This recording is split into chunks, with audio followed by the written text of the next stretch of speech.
For 57 years, Donald W. Downing existed as a closed case without a body.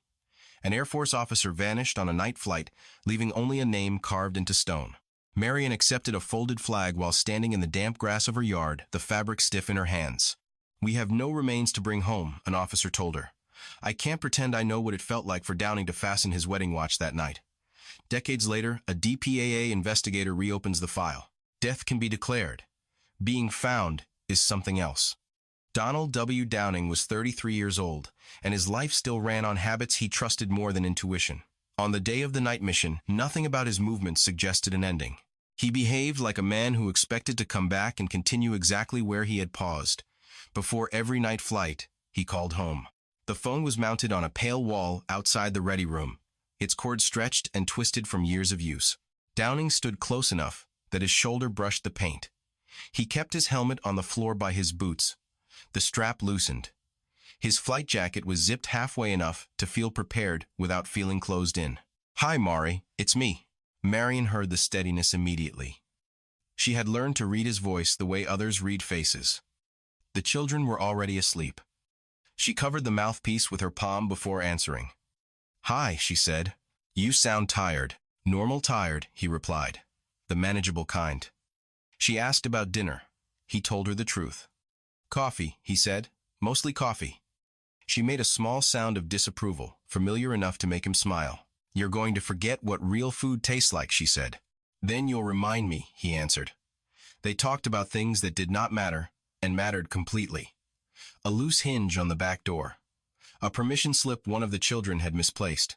The way the youngest refused to sleep, unless the hallway light stayed on. Downing listened closely, as if committing these details to memory. He liked knowing the shape of the house, even when he was far from it. He did not tell her he was nervous. He did not ask her to say anything reassuring. When they said goodbye, he held the receiver a second longer than necessary, feeling its warmth fade. In the ready room, the air smelled of old paper and burnt coffee. The pot had been sitting on the warmer too long. The surface of the liquid had formed a thin skin. Downing poured himself a cup anyway. He believed in not tempting chance by complaining. Someone grimaced after taking a sip. "That's criminal," the man said. Downing lifted his cup in agreement. "I've had worse." A small laugh moved through the room. It wasn't forced. It landed easily. That ease mattered to him more than the joke itself. He sat at the narrow desk near the window and took out his pen. Blue ink. He always used blue. The pen scratched softly as he wrote the letters, slanting forward. Marion once told him, his handwriting looked like it was leaning into the future. He liked that image. He wrote about nothing urgent, the heat, the way the fan rattled overhead like it might drop at any moment. A joke Paul Raymond had told earlier one Downing had already forgotten the punchline to. He avoided anything that might slow Marion down when she read. He avoided words that could be misread later. At the bottom of the page, he stopped. The youngest child's birthday was close now. He had mentioned it on the phone the night before, and Marion had gone quiet for just a breath. "I'll be there," he had said. "You say that like it's a decision," she replied. "It is." Now, he wrote again carefully, deliberately, "Save me a slice of cake." He folded the paper once, then again smoothing the crease with his thumb. He slid it into the inner pocket of his jacket. Letters written before flight stayed with him. Mailing them afterward was another rule, one he had never broken. He checked his watch. The band was worn soft on the underside, the metal face lightly scratched near the edge. Marion had given it to him on their wedding day, after weeks of indecision. He touched it without looking, grounding himself in the steady movement of the second hand. Paul Raymond appeared near the locker's helmet tucked under his arm. "You ready?" Raymond asked. "As I'll ever be," Downing replied. Raymond was younger, quicker to talk. Downing liked that about him. Silence in the cockpit could stretch too far, if left alone. "You still hate these night runs?" Raymond asked as they walked. Downing didn't deny it. He never pretended bravery where it didn't exist. "I hate not seeing the ground," he said. "Feels like trusting a story someone else is telling." Raymond nodded. He understood. Flying low after dark meant believing instruments more than instincts. Downing had trained himself to do that, but the unease never disappeared. It waited patiently. Outside, the night pressed close, warm and heavy. Downing adjusted his jacket and ran his hands over his pockets out of habit. Gloves, checklist, letter, watch. A mechanic raised a hand as they passed. "Bring her back clean," the man said. Downing nodded. "That's the plan." Inside the cockpit, the world narrowed. Straps tightened across his shoulders. The smell of rubber metal and faintly sweet oxygen surrounded him. He liked this part, the order of it. Switches where they belonged, procedures that did not change. "Radio check," Raymond said from behind him. "Loud and clear," Downing replied, his voice even. As the engines came alive, the vibration traveled through the seat and into his spine. He welcomed it. Motion meant purpose. Purpose made the fear manageable. While they waited for clearance, his thoughts drifted home again. He pictured the kitchen table the way Marion lined the children's shoes neatly against the wall each night. He pictured the cake she would bake layered with too much frosting. He planned to complain loudly and eat it anyway. This was how he kept fear in proportion, by tying it to something solid. "You quiet up there," Raymond said. "Just thinking about cake," Downing answered. Raymond laughed. "You owe me a piece." "Deal." Before takeoff, Downing paused. He always did. He pressed his wrist lightly against the edge of the console, feeling the watch there, and spoke under his breath. "Back soon." It wasn't a prayer. It was a habit, like straightening a picture frame before leaving a room. The aircraft lifted, the runway lights sliding away beneath them. Downing focused on the instruments, reading them one by one. He did not think about what could go wrong. He thought about doing the next thing correctly. He did not know this would be the last ordinary night of his life. He only knew that he had done what he always did, called home, written his letter, checked his watch, and carried a promise he fully intended to keep. The night swallowed Donald W. Downing the way it swallowed everything else, without ceremony, without witnesses who could stay. The mission began the way night missions always did, quietly, deliberately, with voices kept low and movements economical. Downing flew the second aircraft in the formation. He preferred that position. It allowed him to watch, to measure distance, to follow without surrendering control. The darkness ahead was thick, resistant, as if it had weight. Quảng Bình lay beneath them, unseen but present. Downing did not need to see it to know it was there. He felt it in the way his hands stayed firm on the controls, in the way his eyes moved constantly between instruments. Flying low at night demanded attention without relief. There was no horizon to rest on. No visual reassurance that matched what the gauges insisted was true. "Altitude steady," Paul Raymond said from the rear seat. "Copy," Downing replied. His voice sounded normal to his own ears. That mattered. He had learned to listen for strain in himself the way others listen for alarms. They followed the lead aircraft at a careful distance. Downing watched its lights, faint and intermittent, the only visible reference in the dark. He adjusted course slightly, correcting without thinking. This was not the part that frightened him. This was the part he knew how to do. The fear came later, when the ground rose without warning. The lead aircraft moved first. Downing saw the brief flare of light as it released its ordnance. The flash illuminated the darkness just long enough to reveal shape where there had been none. Downing tightened his grip, instinctively bracing. Then it happened. A sudden brightness tore through the night, too large, too immediate. A fireball bloomed where the lead aircraft had been moments before, expanding and collapsing in the same breath. It was not subtle. It was not distant. It filled the sky. Downing did not speak. For an instant, his mind tried to categorize what he was seeing. Explosion. Impact. Something catastrophic. The training kicked in, demanding response, but there was nothing to respond to yet. Then, the radio went dead. No reply.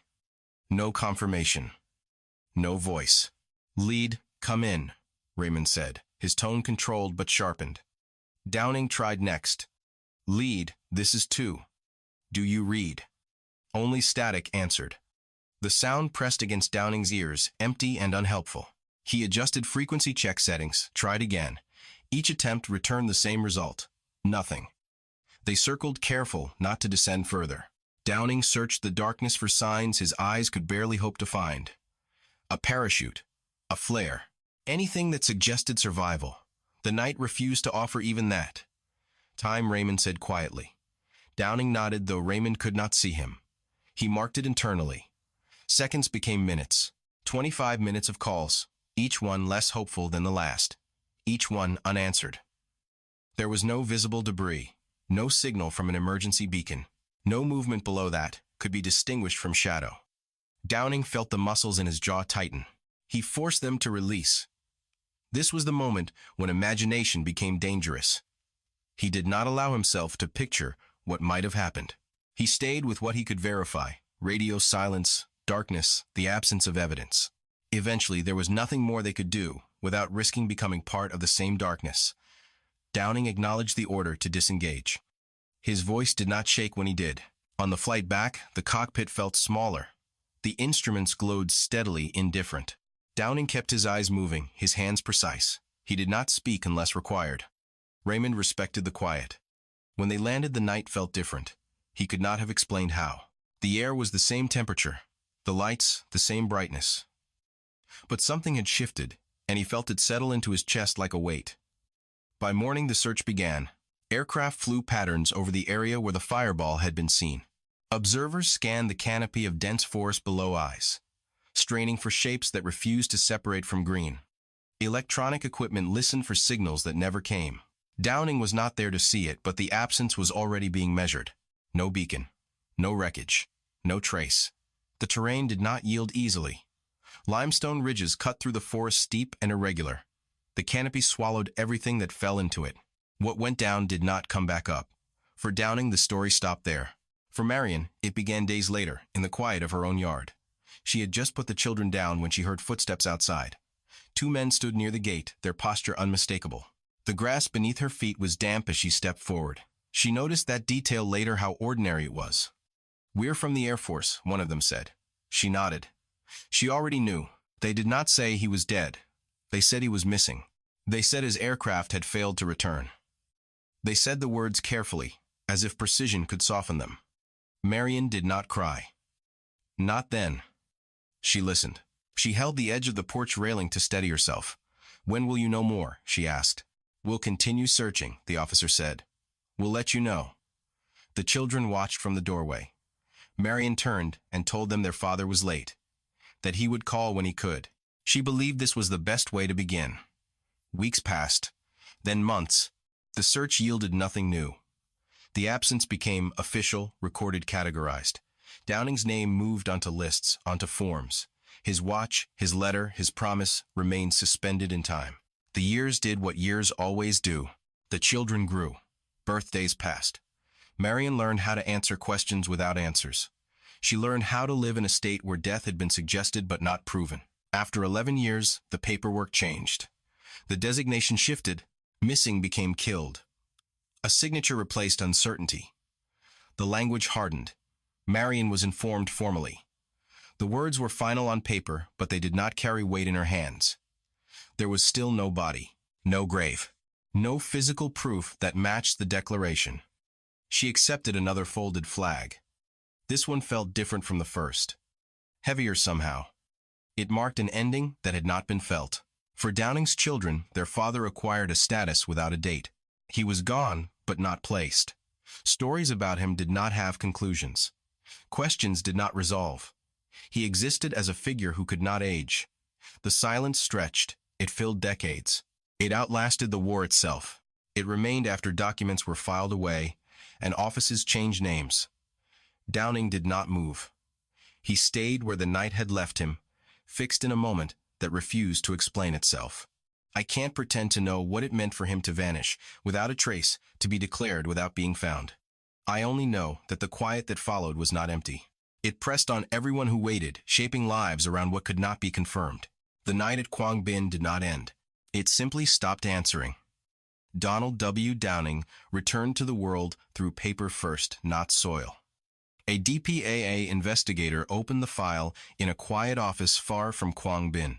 The cardboard folder bent slightly at the corners, softened by decades of handling. Inside were reports typed on machines that no longer existed. Maps with faded ink, radio logs, copied and recopied until their edges blurred.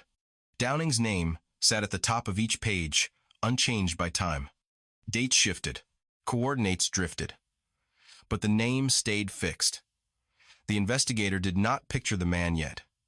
Not his face, not his age, only the unresolved shape of the case. It was reopened because it had never settled properly. Too many small inconsistencies had survived every attempt to smooth them away. Bearings written twice, but not quite the same. A witness account summarized until its original meaning thinned. A fireball seen, but never placed with confidence. One place kept pulling the file back to itself. Leithui District. Months later, that place became physical. The forest was thick, in a way photographs never capture. Heat pressed down through the canopy, trapping moisture close to the ground. The investigator moved carefully, boots sinking slightly into damp soil. Limestone rose unexpectedly in pale, jagged ridges, cutting through roots and undergrowth. Every step had to be earned. A Vietnamese team member moved ahead, marking the perimeter with bright tape that looked almost artificial against the green. Another swept slowly with practiced attention, eyes on the ground. UXO, he said, lifting a hand.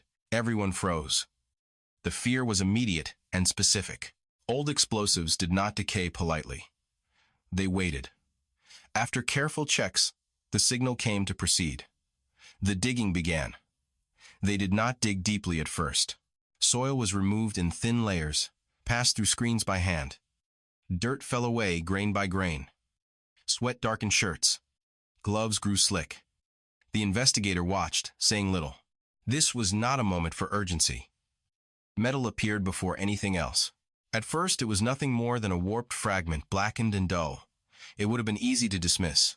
Instead, it was cleaned, measured, logged. Another piece followed, then another. Shapes began to echo each other. The investigator crouched, turning one fragment slowly in the light, filtering through leaves.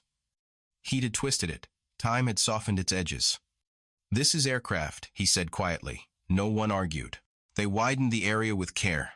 Each new find adjusted the picture slightly, pulling it closer to something recognizable. Coordinates were checked again. Compared against Downing's last known flight path, the alignment tightened, not perfectly, but enough to demand attention. A larger piece emerged, curved and heavy, unmistakably structural. The investigator felt the shift then. Not certainty, direction. Later that afternoon, someone called out again. Here. The investigator moved closer. Half buried in the soil was a section of metal bearing faint markings. He brushed away dirt with his fingers, slow and deliberate. Numbers surfaced incomplete but legible enough to matter. Engine, he said. The word carried weight. An engine could be traced. It belonged somewhere specific. Documentation followed immediately. Photographs, measurements, context notes written carefully. The forest did not react. It remained what it had always been. Then the material changed. What looked at first like darker soil held together differently. A technician paused, then signaled for everyone to slow further. Tools were set aside. Hands took their place. Fabric emerged in fragments. Degraded, fragile, but recognizable to those trained to see it. Life support, the investigator said. Helmet pieces followed. Parts of straps. Elements that did not fall into forests by accident. These objects implied a presence at the moment of impact. They implied Downing had not escaped the aircraft before it came apart. No one spoke. I can't pretend to know what Downing experienced in those final seconds. I can only say the ground held the record when no one else could. Bone appeared later, not whole, not arranged. Small fragments altered by soil, and time pale against the darker earth. The investigator watched them lifted, labeled protected. Each piece was handled with a care that bordered on reverence. The fear shifted again. Now, it was about damage. About whether time and acid soil had erased too much, whether science would be left holding questions it could not answer. They wrapped everything carefully, bags sealed, notes written tightly without flourish. When the day ended, the investigator stood alone at the edge of the site for a moment, listening to insects settle into evening. He imagined Downing overhead decades earlier, focused on instruments, unaware of how long this place would keep him. Months later, the materials lay under bright laboratory lights in Hawaii. Jungle dirt was gone, replaced by sterile surfaces. The contrast was stark. The engine fragment was analyzed first. Serial numbers, worn but present, were matched against records. That's his, a technician said. Not yet proof, but strong alignment. The bone fragments followed, cleaned, prepared, catalogued. The air smelled sharp, chemical, precise. Nothing like the forest. Mitochondrial DNA was extracted first, then autosomal. Samples were compared against reference DNA provided by Downing's children, who had given it without knowing if it would lead anywhere. Each step took time. There were no shortcuts. Data arrived quietly. Lines on screens. Probabilities tightening. The investigator leaned forward when the final report came across the table. "It's him," the DNA technician said. Not loudly. Not with ceremony. Just accurately. There was no celebration. The room absorbed the fact. After decades, Donald W. Downing had crossed back from coordinate to person. I can't pretend the science erased what had been lost. It did not restore years or finish promises. It only did what it could: anchor a name to remains, replace waiting with confirmation. Downing did not return whole. He returned enough. Enough for a file to close without discomfort. Enough for a family to stop imagining multiple endings. Enough for a watch, a letter, and a promise to finally land somewhere real. The forest in Laethui kept its shape. The work there continued for others. But Donald W. Downing was no longer held only by the earth. He had been found. Donald W. Downing entered the laboratory as fragments, not as a person anyone could recognize. They arrived in sealed containers, each layer marked, logged, and transferred with a care that bordered on ritual. The forest of Laethui no longer clung to them. The heat was gone. What remained were pieces arranged on stainless steel tables beneath steady white light. The room was quiet in a way that demanded attention.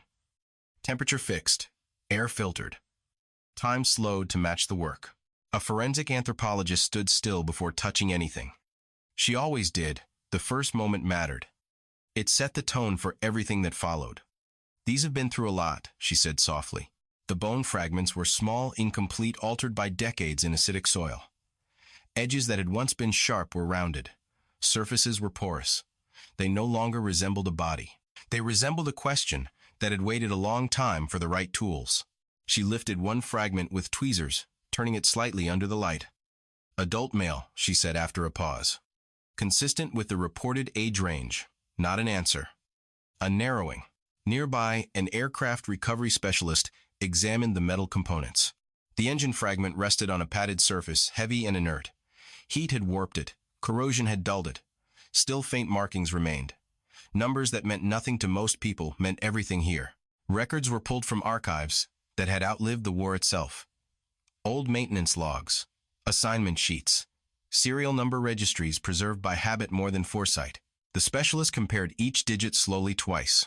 "This corresponds to the aircraft assigned to Downing," he said. The statement did not raise voices. It did not close the case, but it anchored everything else. A machine had been named. A place in the forest was now tied to a specific flight. The life support equipment was examined next. Helmet fragments were laid out carefully, each piece separated so it would not influence interpretation of the others. Straps stiffened by heat curled, their original purpose almost unrecognizable. A technician familiar with ejection systems leaned close, studying the distortions. "These components remain with the aircraft unless separation fails," he said. No one asked him to elaborate. The implication settled into the room on its own. I can't pretend to know what Downing felt when the systems designed to protect him were pushed beyond their limits. I only know that the equipment stayed where it fell, preserving a fact no witness could offer. The anthropologist returned to the bone fragments. She documented each one in precise language, photographing, measuring, describing texture and density. The process was repetitive by design. Repetition reduced error. "This surface shows weathering consistent with long-term exposure," she said. Another fragment was examined. "Here," she added. "Stress consistent with high-energy impact." Her voice did not change. Facts did not require emotion to be valid. The samples were prepared for DNA analysis next. This was the part that carried the most tension, though it looked the least dramatic. No alarms, no visual confirmation, just careful extraction from material that had every reason to refuse cooperation. Mitochondrial DNA was prioritized first. It was chosen because it survived when other genetic material degraded. Copies existed in greater numbers. It offered a chance when others failed. Technicians worked behind glass movements, slow and exact. Each step was logged. Each pause deliberate. In another building, Downing's children waited without seeing any of this. They had provided their samples months earlier, swabs sealed in envelopes that felt insignificant at the time. Now those envelopes mattered more than anything else they could give. One of them asked a case officer during a call, "Is it possible there won't be enough?" The officer did not answer immediately. "It's possible," he said finally. "But we'll know for sure."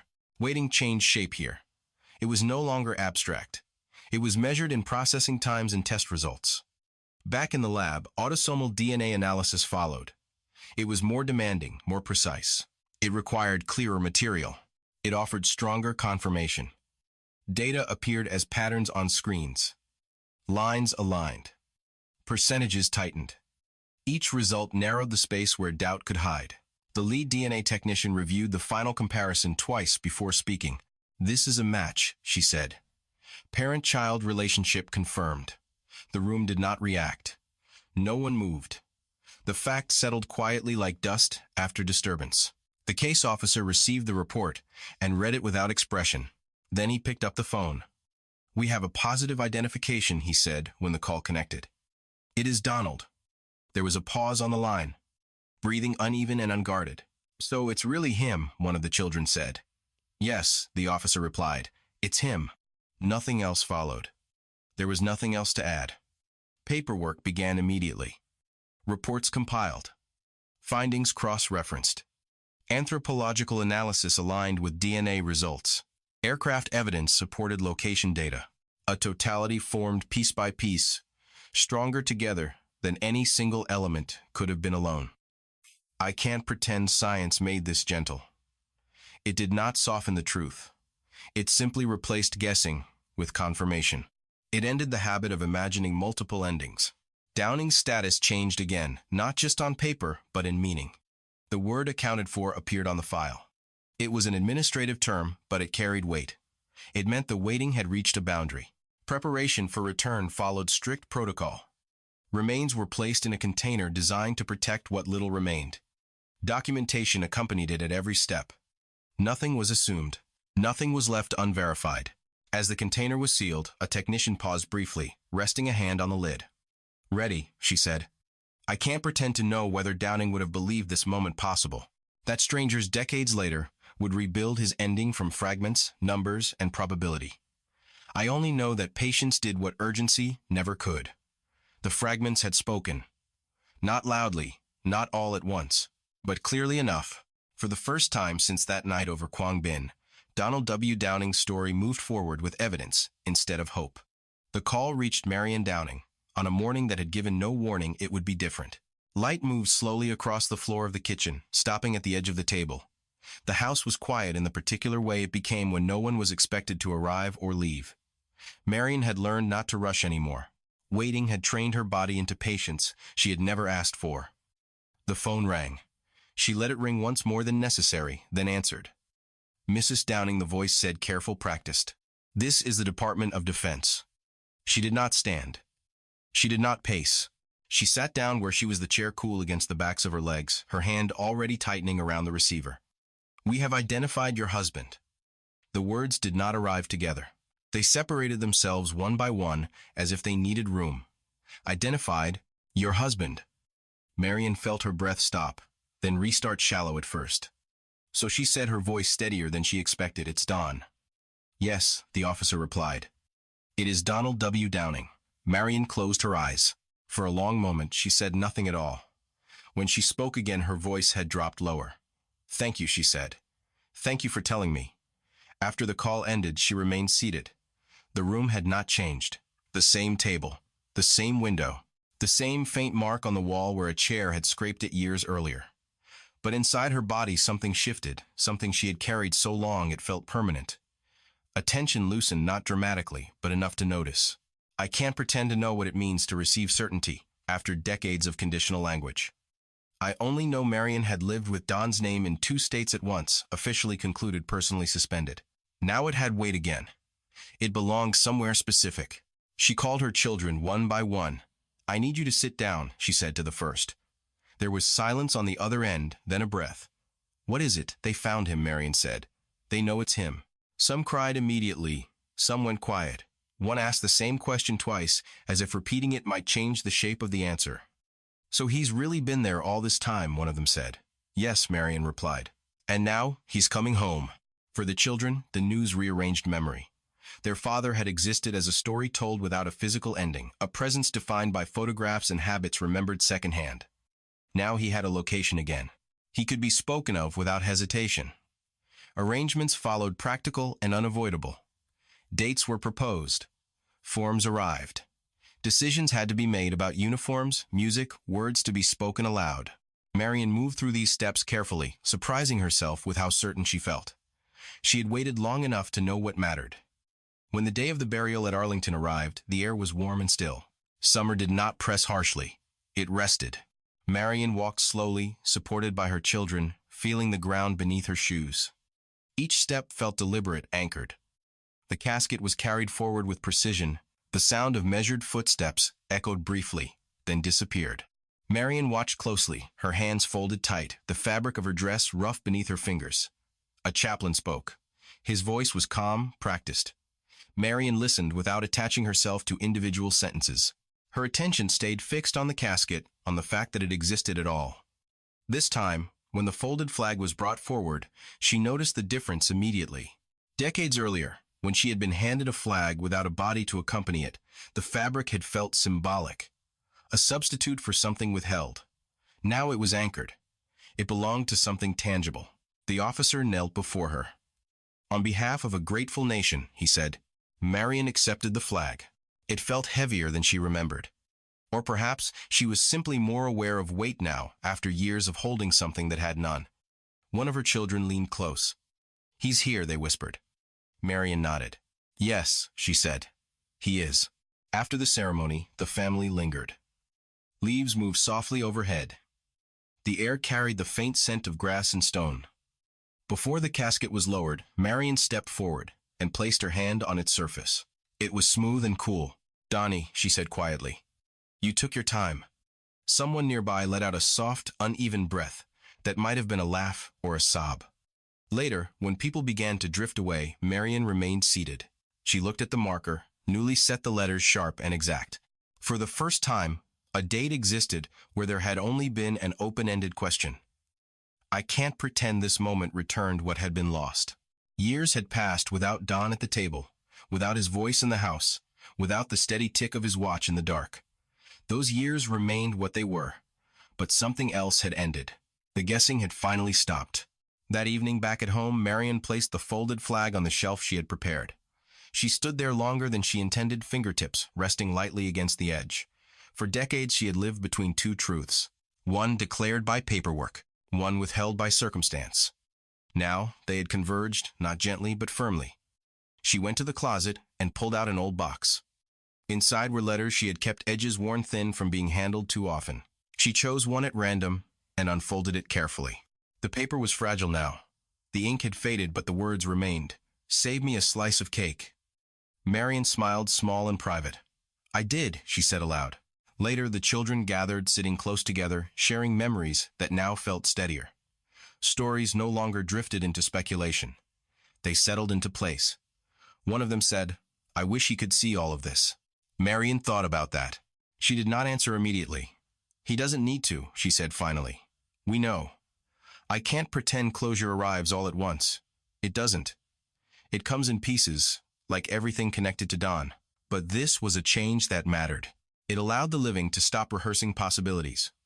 That night, Marion slept without listening, for a call that would never come. The house held its shape. The waiting had transformed into something quieter, something that no longer demanded vigilance. Donald W. Downing had been named again, not on paper alone, but in the ground. And for the first time, Marion did not have to explain what that meant. Donald W. Downing did not end with the burial. That was the part no one had prepared Marion for, even after decades of living inside his unfinished story. The ceremony at Arlington had given him a place, a marker, a date that could finally be spoken without hesitation. Yet in the days that followed, she discovered that finding him did not mean he stopped moving through her life. People wrote letters. Some came from men who had flown with him, their handwriting, careful, restrained.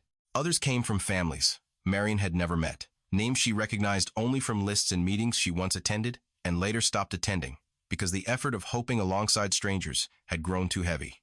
Now those names returned, each letter touching Downing indirectly, as if he had become a point of contact again. One woman wrote, "Your husband coming home makes me believe my brother might too." Marion read that line twice. She did not answer immediately. She folded the letter and placed it beside the others, feeling the familiar weight of responsibility to settle back into her hands. Downing's return had not closed a door. It had opened one she thought she had already sealed. At the DPAA office, Downing's case moved into a different category. The file was no longer active, but it was not shelved in the way finished things usually were. Investigators referenced it when training new team members, not as an example of success, but as a reminder of scale. 57 years, one of them said during a briefing, tapping the folder lightly. That's how long patience can last. The words were meant for the room, but they belonged to Downing. His case had become a measure, a quiet standard against which effort was judged. I can't pretend to know how it feels for a man to become proof after he has become remains.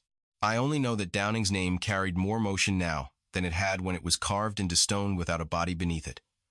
Marion noticed it first in small ways.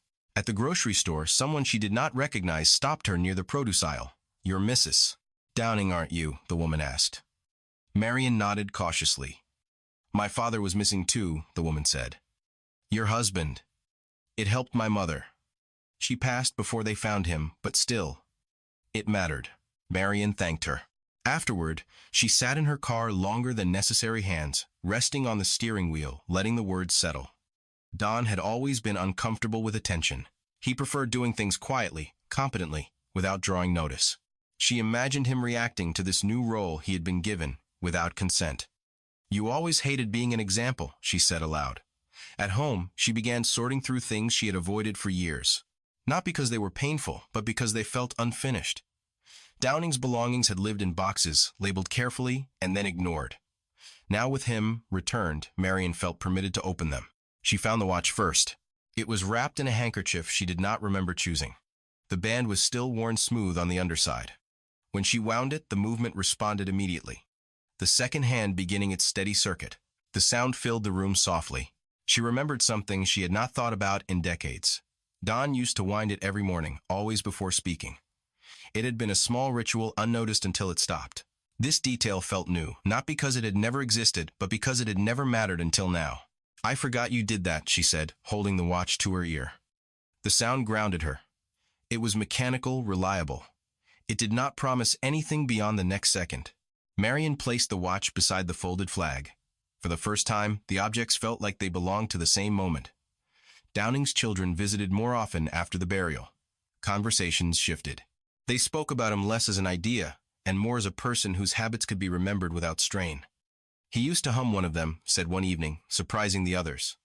"Not songs, just sounds." Marion smiled. "When he was thinking," she said, "or when he was nervous." That detail had never made it into official records. It had lived only in kitchens and hallways, in moments that did not seem important enough to keep until they were all that remained. Downing had not been a large man in the world. He had not sought attention or legacy. He had made promises he expected to keep and routines he trusted more than chance.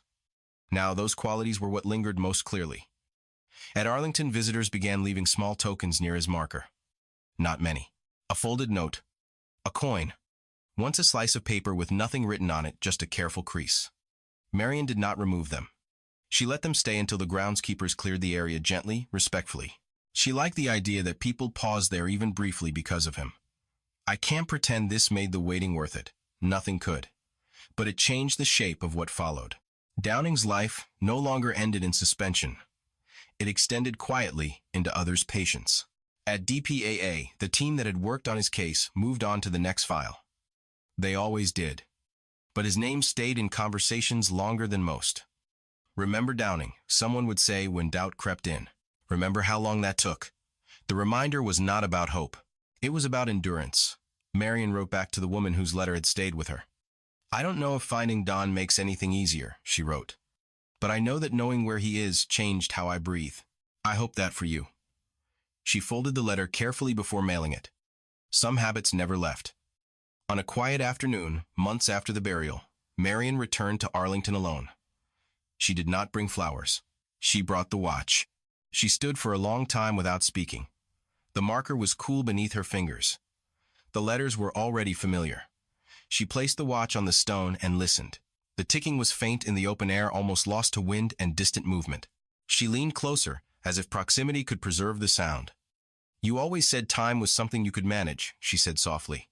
"You were wrong about that." She picked up the watch again and fastened it around her own wrist. The band was too loose, but she did not adjust it. She liked the way it shifted when she moved. I can't pretend to know whether Downing would have approved of this transfer. I only know it felt right to her. As she walked away, the watch caught the light, briefly reflecting it in a thin, controlled flash. Marion looked down, adjusted her sleeve, and continued toward the exit, the sound of the ticking steady against her pulse. Donald W. Downing did not remain where the forest held him. He did not remain only where the ground received him. He moved forward in small, persistent ways, carried by objects, habits, and the people who had learned how to wait without letting go. The last thing Marion noticed, before she left the cemetery, was the way the grass lay flat near his marker, pressed down where she had stood too long. She paused, then smoothed it once with the edge of her shoe, leaving the surface even again. The watch kept ticking. Donald W. Downing does not resolve into a lesson. His name now rests in a place that can be visited, a stone that can be touched. The waiting that shaped Marion's life has changed form, but it has not vanished. It has thinned, settled, become something she carries, instead of something that carries her. On a quiet afternoon, she returns once more. No ceremony, no audience. She stands alone, the watch warm against her wrist, its steady movement, audible only when she leans close. "You'd hate the fuss," she says softly. The words drift away without needing an answer. I can't pretend this is an ending. It isn't. The decades that passed without him remain intact, untouched by discovery. The birthdays he missed stay missed. The promises he made and could not keep remain unfinished. But the shape of the waiting has changed. It no longer asks questions it knows will not be answered. Downing is no longer only a name followed by explanation. He is no longer something that must be clarified. He exists in one place, and that is enough. As Marion turns to leave, she pauses, noticing a small detail she had not seen before. Near the base of the marker, the grass bends slightly, pressed down by repeated footsteps. People have stood there. People have lingered. She smooths the blades once with her shoe, a small habitual gesture, the kind Don would have recognized. Then she steps back. The watch ticks on her wrist, measured, unhurried. Behind her, the stone remains. Ahead of her, the path opens. Donald W. Downing does not disappear again. He stays quietly where time can finally reach him.